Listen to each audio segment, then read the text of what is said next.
في ملخصنا الأخير من المسلسل، الأميرة مسال هتعرفنا إن القصص اللي أمها كانت بتحكيها لها مش بس كانت قصص خيالية بالنسبة لها، لأ ده ممكن كمان تتحقق. إزاي وليه؟ ده اللي هنعرفه في الملخص الأخير، فتابعونا للنهاية. ومننساش نحط لايك ونعمل شير للفيديو ونشترك ونفعل جرس التنبيهات لو أول مرة تشوفونا. بتبدأ الأحداث بعد مرور 5 شهور، وبنشوف مسال وهي داخلة القصر ميور، وبتلاقيه كأنه مهجور وما بقاش حد عايش فيه. وبتقول لنا إن هي هتعرفنا إيه اللي حصل، وبتقول لنا إن أمها عملت العملية بتاعتها برا البلد، والدكاترة قالوا إن العملية نجحت، بس هي لسه ما شافتهاش لحد دلوقتي. وبتعرفنا إن هي بقى لها 5 شهور ما شافتش أمها، وبتقول لنا إن خالها شاهين دخل السجن، وإن زهراء وجنيد وهلال اختفوا بعد ما عملوا العملية لجنيد ورجع يمشي زي الأول، وإن إفغين وميور اتجوزوا، وبتبقى فرحانة إن هما كمان اتخلصوا من الشريرة إشتار.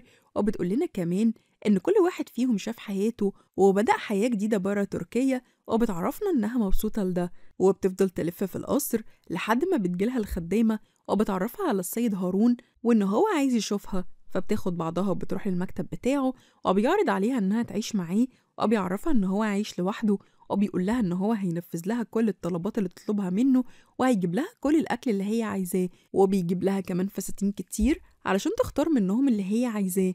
بعدها بيوريها لوحة وبتبقى هي بالظبط مع اختلاف لون شعرها، وبتبقى مستغربة أول ما بتشوفها، بس بيقول لها إن مش هي اللي في الصورة، وهيعرفها قصة الصورة دي بعدين. بعدها بيقدم لها عروض كتيرة علشان تعيش معاه في القصر، بس بترفض وبتعرفه إن أبوها اتغير وهم اتصالحوا، وبتاخد بعضها وبتروح له وبتبقى مبسوطة. بنروح لجنيد، بيبقى مبسوط إن هو رجع يمشي زي الأول، وأمه زهراء ما بتبقاش مصدقة نفسها وبتفضل تعيط من الفرحة هي وبنتها هلال. في اللحظة دي الممرضة بتجيلها بتعرفها إن إدارة المستشفى عايزاها، ولما بتروح هي وبنتها هلال بتتصدم لما بتعرف إجمالي مصاريف المستشفى بيغمى عليها من الصدمة. بنروح لنيشا وبنعرف إن هي بقى عندها متجر للحلويات صغير بس بتاعها هي، بتجيلها طلبات كتير، ولما بتروح علشان توديها بتتصدم لما بتشوف السيد هارون بيقول لها إن هو عايزة تشتغل معاه في الفندق وتبقى دراعه اليمين، بس بترفض. فبيقول لها إن هو ما كانش عنده غير ابن واحد وعصاه اتجوز بإشتار الشريرة، وبيعرفها إن هو كان عنده بنت واختفت زمان، وبيأكد لها إن هي لو أقنعت مسال إن هي تعيش معاه في القصر هيكبر لها المتجر بتاعها، فبترفض وبتقول له إن مسال عاشت حياة صعبة وما صدقت إنها رجعت علاقتها بأبوها، وبتسيبه وبتمشي. وبنرجع لمسال وأبوها بينزلها هي والكلبة بتاعتها في الجنينة، وبنعرف إن هي بقت نصابة وبتضحك على الناس بالفلوس المزورة وبتخلوهم يدوها فلوس حقيقية، وفي نهاية اليوم بتجمع فلوس كتير. وفي الناحية التانية زهراء بتشوف فؤاد اللي كان راكب مع مسال العربية، ولما بتقرب منه بتتصدم لما ما بتلاقوهوش فؤاد، وبيعرفها إن هو بس سواق تاكسي، فبتسأله على مكان مسال، وبنشوفها وهي قاعدة لوحدها في البيت ده وما بيبقاش حد معاها.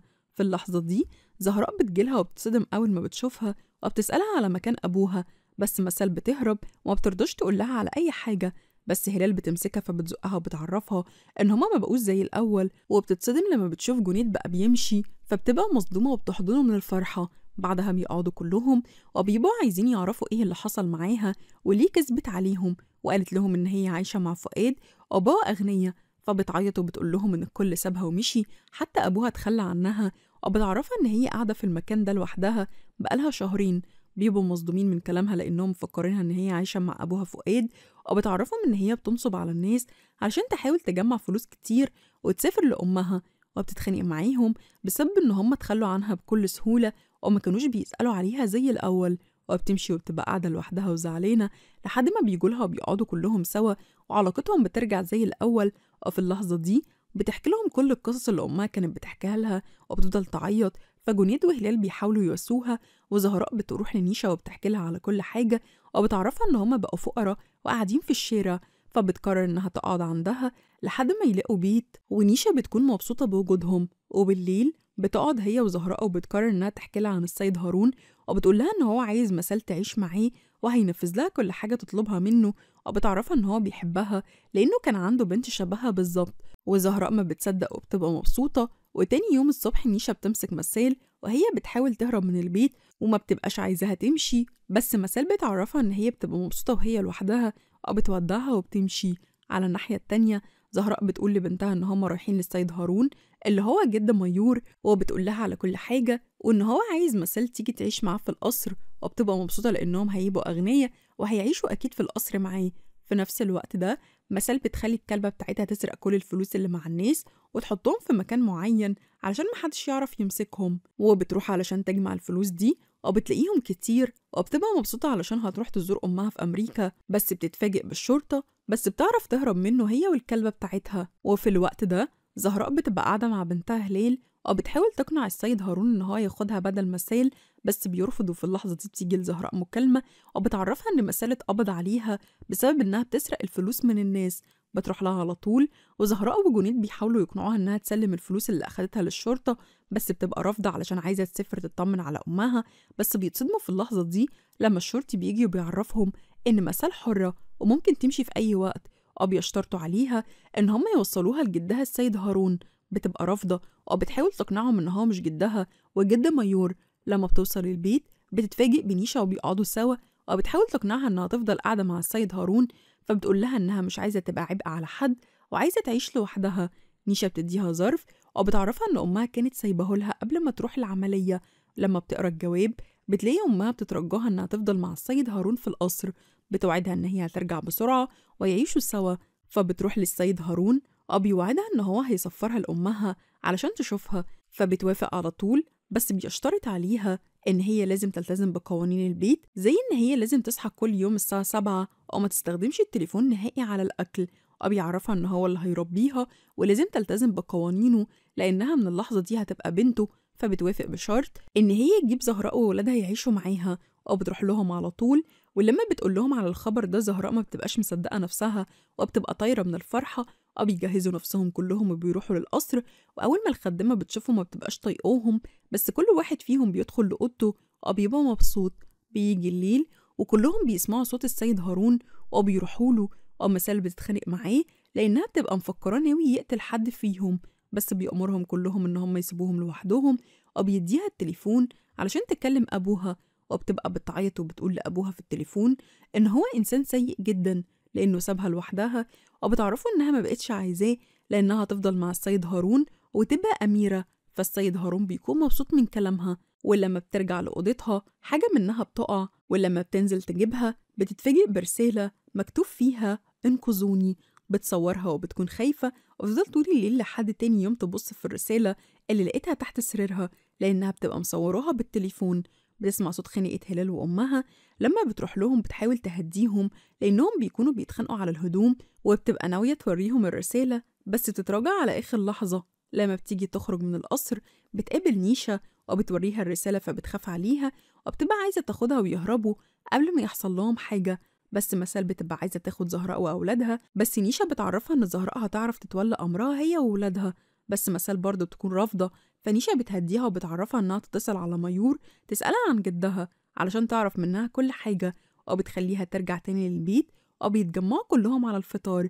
بعدها بيروحوا المدرسة، والطلاب كلهم بيفضلوا يتفرجوا عليهم لأنهم نازلين من العربية الفخمة دي. فهلال بتبقى حابة تغيظ زمايلها وبتقول لهم إن هما بقوا عايشين في قصر كبير وبقوا أغنياء جدا. وبعد ما مسال بترجع من المدرسة بتقعد مع نيشا وبتعرفها إنها كلمت ميور وقالت لها إن جدها بعد ما بنته ماتت بقت تصرفاته غريبة، وبقت بتحصله دايما نوبات عصبية، وبقى مصاب برهاب الخلاء، يعني مش بيطلع نهائي من البيت. وفي اللحظة دي الأساتذة الجداد اللي هارون جايبهم بيجوا، وفي الناحية التانية زهراء بتحاول تقنع بنتها إن هي تبين نفسها لهارون علشان يرمي مسال وياخدها هي، بس هلال بتزعق لها لأنها بتكون حابة مسال زي أختها وما بتبقاش عايزة تعمل الكلام اللي أمها بتقول لها عليه. بعدها مسال وهلال وجنيد حياتهم بتتغير 180 درجة، وكلهم بيبدأوا يتعلموا البيانو كمان وبيتعلموا يمشوا زي الناس الراقية. وهلال بتبقى عايزة تثبت نفسها زي ما أمها قالت لها، لدرجة إن مسال بتزعل منها، والخدامة بتروح تقول كل حاجة حصلت للسيد هارون. نيشا بتقابل الست دي وبتعرفها إن هي اسمها إيبك، وبتقول لها إن هي بتنظم حفلة لعيد ميلاد السيد هارون وبتبقى عايزاها تيجي، وبتقول لها كمان إن هي عايزاها تجيب كل طلابها علشان يحضروا الحفلة، بس ما بتوافقش وبتاخد بعضها وبتمشي، وده اللي بيزعل نيشا. على الناحية التانية مسال وهلال بيبقوا بيتعلموا لعبة التنس، وبيبقى السواق بيصورهم علشان يعرف السيد هارون بكل حاجة عملتها مسال، والخدامة بيبقى معاها التليفون أو بتقول إن مسال فاشلة أو مش بتعمل أي حاجة خالص أو ما عندهاش ولا موهبة، وأكتر حاجة بتعملها بشكل صح هو السرقة، بس بيتعصب عليها. بالليل هلال وجنيد أول ما بيشوفوا السيد هارون بيقفوا له على طول، ما عدا مسال بتفضل قاعدة مكانها، ولأنه ما بيبقاش طايقها بسبب تصرفاتها بيقول لها إن هو مش هيخليها تسافر لأمها ولا حتى هيخليها زي الأميرات. بتتعصب عليه وبترجع لأوضتها وبتكون ناوية تهرب من الشباك لأنها ما بتحبش أي حد يتحكم فيها، ولما بتهرب بتشوفها فبتضحك عليها وبتقول لها إن السيد هارون معاقبها، فبتصدقها وبتاخد بعضها وبتمشي. والخدامة بتنادي عليها وبتعرفها إن بنت السيد هارون ضاعت من فترة كبيرة، وبتقنعها إن هي ما تحاولش تدور في الماضي بتاعه. فنيشا بتحس من طريقة كلامها معاها إن هي بتهددها. نرجع تاني المسيل، وبتبقى قاعدة بتلعب مع الكلبة بتاعتها لحد ما بتجيلها هلال، وبتعتذر على كل حاجة ضايقتها فيها، وبتقول لها إن هي بتحبها أو مش عايزة تتخلى عنها. وبيجي لهم في اللحظة دي جنيد، ومسال بتقرر إنها توريهم اللي لقيته تحت السرير، أو بيتفقوا إن هما لازم يكتشفوا بنفسهم كل حاجة بتحصل في القصر ده. وهم في الجنينة بيشوفوا مقبرة ومكتوب عليها إن هارون هيقتلني أنا كمان، فبيترعبوا أكتر. تاني يوم مسال بتحكي كل حاجة عرفتها لنيشا، فبتعرفها إن هارون لما بيتعصب ما بيبقاش شايف قدامه، وممكن غضبه يخليه يبان على حياته. فمسال بتتفق إن هي تخليه يتعصب علشان تعرف حياته إيه. تاني يوم على الفطار بتيجي متأخرة وكمان بتاكل بشكل عشوائي، الكل بيفضل يبصلها وهارون بيكون متعصب منها، الكل بيقرف منها لدرجة إن هما بيقوموا أو بتزعقله وبتخليه يجري وراها لحد ما بيطلع بره القصر. ولما بيجي يدخل تاني بتمسك إيديه وبتقنعه إن هما هيروحوا يقعدوا في الجنينة سوا، فبيوافق على طول وبيكون مبسوط. وفي الناحية التانية هلال وجنيد مهمتهم بتبدأ، أو بيفضلوا يدوروا في المكتب على حاجة علشان يلاقوها ضد السيد هارون، أو بيلاقوا صور ومستندات كتير، أو بيشوفوا صورة بنت وهي صغيرة وبيقولوا إن دي أكيد صورة بنته اللي عايز مسال تبقى زيها. بيصوروا كل حاجة، وقبل ما بيمشوا في اللحظة دي الباب بيتفتح فبيستخبوا، بس بتطلع أمهم زهراء، ولما بتمشي بيهربوا بسرعة قبل ما حد يشوفهم. بيجي الليل وبيبقوا متجمعين كلهم على العشاء لحد ما بتجيلهم نيشا وبتقول لهم مسال عامله لهم مفاجأة. وأول ما كلهم بيشوفوها وهي لابسة فستان زي الأميرات بيكونوا مصدومين، والسيد هارون بيكون مبسوط جدا وحاسس كأنه شايف بنته قدامه. بتعرفوا إنها بقت تمشي زي الأميرات، وبتعتذرله بسبب إن هي كانت بتزعله في أوقات كتير، وبتعرفهم كلهم إن هي عايزة تبقى دكتورة علشان تعالج أمها، وبتخليهم يقعدوا وبتعزف لهم على البيانو. وفي اللحظة دي بيجي اتصال للسيد هارون، ونيشا بتفكر إن شيرين ماتت، بس بيطمنها إن هي عملت العملية وبقت كويسة، وبتبقى مبسوطة وبيأكد عليها إن هي ما تعرفش أي حاجة لمسال لأنه هيعمل لها الخبر ده مفاجأة في عيد ميلادها. بيجي يوم عيد الميلاد ومسال بتلبس فستان أبيض كأنها أميرة بالظبط، وجنيد وهلال أول ما بيشوفوها بيكونوا مبهورين من شكلها، فبتضحك وبتقول لهم إن هي أميرة بلا تاج. وجنيد بيسألهم إذا كانوا هيتعودوا على الحياة الجديدة بتاعتهم دي ولا لأ.